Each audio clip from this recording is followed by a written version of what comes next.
আসসালামু আলাইকুম। এই মুহূর্তে আপনারা আমাদের হাতে একটি পাখি দেখতে পাচ্ছেন। পাখিটি মূলত চিল পাখি অথবা বাজ পাখিও আপনারা বলতে পারেন। এই পাখিটিকে আমাদের বাসার পেছনে সবজি ক্ষেত থেকে উদ্ধার করা হয়। সে সবজি ক্ষেতে নেটের জালের সঙ্গে আটকে যায়। সেখান থেকে আমার এক ছোট ভাই এবং আরেকজন সহকারে তাকে উদ্ধার করা হয়। উদ্ধার করার পর আমরা পাখিটিকে বাসায় নিয়ে আসি। বাসায় নিয়ে আসার পর তাকে কিছু হালকা পাতলা চিকিৎসা দেই, কারণ আমরা যখন নিয়ে আসছিলাম সে একটু অসুস্থ ছিল। দেখতে পাচ্ছেন এখন সে কতটা সুস্থ হয়ে গেছে।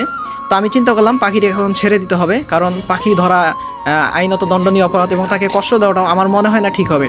এই জন্য আমরা এখন পাখিটিকে নিয়ে যাব ছেড়ে দেওয়ার জন্য। দেখুন পাখিটাকে যখন আনছিলাম তখন সে অনেকটা অসুস্থ ছিল, এখন সে মোটামুটি সুস্থ, কীরকম লাফালাফি করতেছে।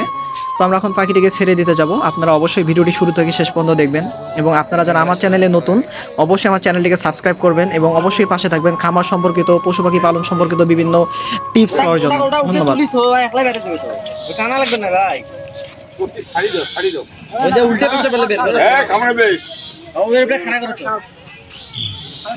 বাবা কারো গাড়ি ওলার খবর আছে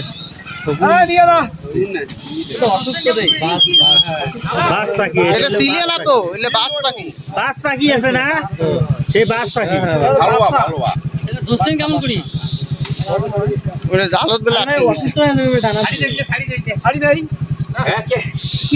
মেলা ওষুধ তো লাগবে রে, মেলা ওষুধ তো লাগে ওই খাসা একদিন দিয়ে থুসি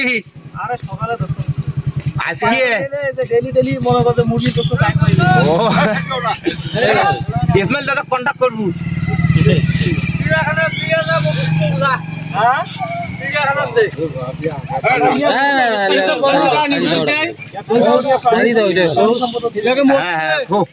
আছে খাসা মুরগি খাবে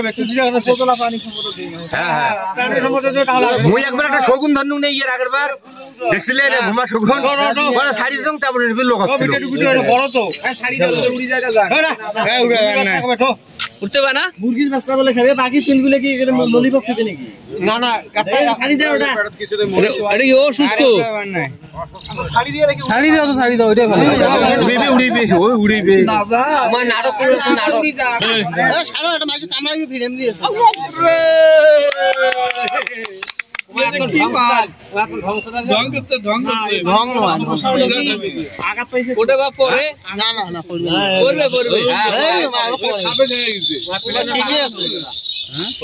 আশেপাশে থামবো না।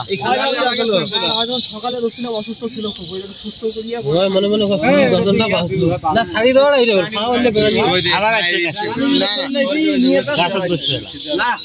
প্রাণী সম্পদ নিয়ে যাচ্ছে না, প্রাণী চিকিৎসা টিকিৎসা